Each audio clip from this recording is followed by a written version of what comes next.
Herkese merhaba. Beni tanıdınız değil mi? Şimdi size videomu tanıtacağım. Benim videolarımda ve Nil'in videolarında görmeyebilirsiniz ama Nil ve benim olduğum videolarda göreceksiniz. Bazen. Ama benim kendim yaptığım videolarda her zaman göreceğiniz ses efektlerini size tanıtacağım. Ses efektlerini tanıtacağım.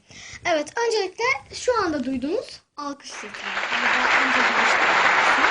Duyduğunuz bir alkış sesi var.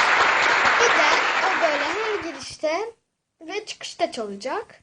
Bu şu anda duyduğunuz ses kötü. Şu anda duyduğunuz ses iyi durumlar için.